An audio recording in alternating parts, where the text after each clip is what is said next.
I am the owner of a clinic. It's called Umhlanga Laser and Aesthetic Spa, as well as a frequency healing room, and I'm also into export and import. I studied at Rhodes University all the way back in before everyone's time, and I graduated with a BGen at Rhodes, and since then I've been interested in television, radio, presenting, and for some reason I digressed, or didn't digress really. I got into salons and clinics and products and importing and exporting and everything beauty. I felt there was a niche in the market at the time when I started, which was like 16 years ago, and I've never stopped, and it's my passion. So it's weird how you study one thing, but your passion and flair for something else takes charge, and yeah, the rest is history.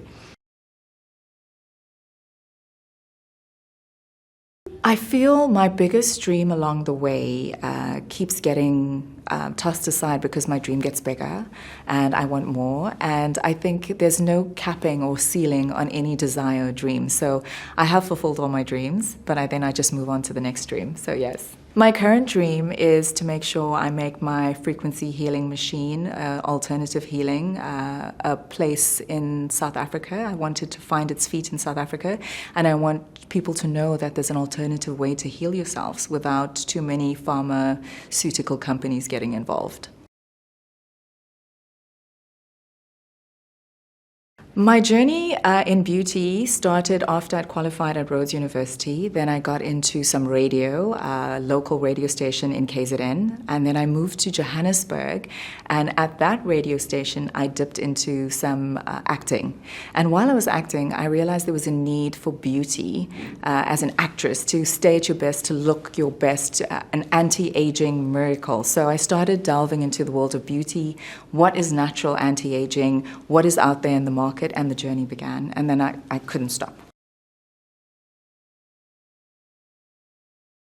Lots of people motivate and inspire me. I think my parents would be number one. They are business men and women, and I think that's where it started because I worked in their store since I was a teenager or younger, and I was inspired by the ethic of being your own boss, having your own times. And for me, even though I did work in corporate for a little while, my parents inspired me to be my own boss, and that's why I felt like I continuously look to be independent and not work a 9 to 5. So I think they are definite factors in my life. My husband, another person along the way, who has the most, can I say, crucial work ethic that I've ever come to know, and he inspires me to always be my best and do my best and never say no, never take a step back, and always keep improving. I feel I make an impact on my business because I always strive to make sure that everything in place is the best.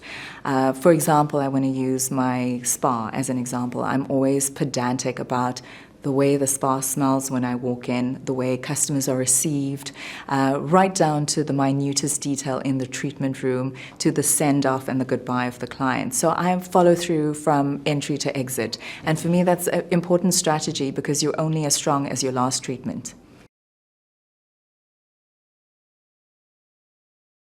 I've had so many varied achievements, it's hard to single out one, but I think I'd start with getting my journalism degree. That was a big one for me. I also took part in Miss India South Africa almost 24 years ago, and that was great to take part in a pageant sort of vibe that I didn't know anything about and win. So that was a complete shocker for me because I'm such a tomboy. And I think my biggest achievement to date, and I know it's going to sound so crazy, is my kids. I have the most amazing job in the world, and for me, I always say being a mom is the most fulfilling job or career that I've ever had. To bring up two individuals, to have varied tastes and likes and career paths in life, it's been fruitful to see them grow, to nurture them. The journey's been epic.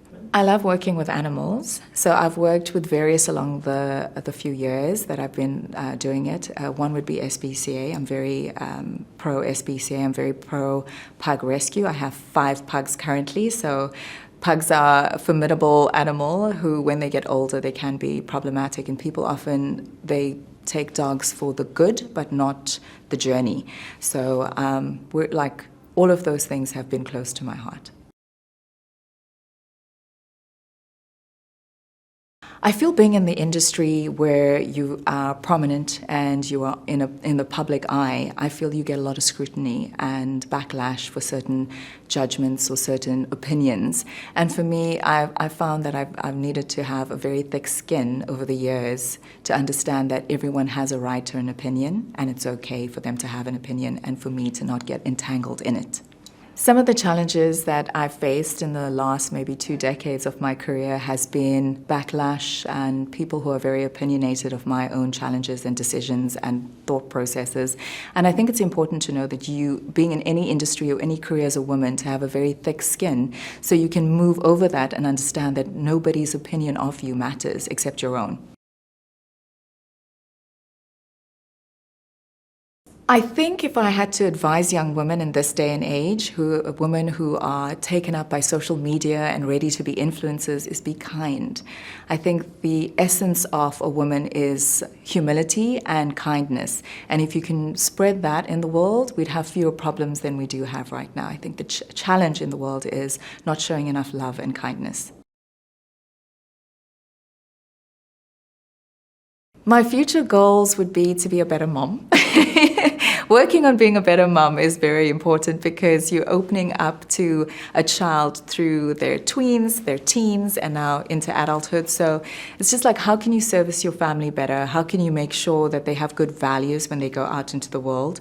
And that would definitely be one of them. And to just challenge myself to be a better businesswoman, a better mom, a better sister, a better daughter. I think that is the biggest challenge. We spread ourselves so thin as women that sometimes we really struggle with burnout, with everything, and also to understand that it's important to take a break as women because we're trying so hard to fit into a man's world, and it's important to just be ourselves and fit into our own world.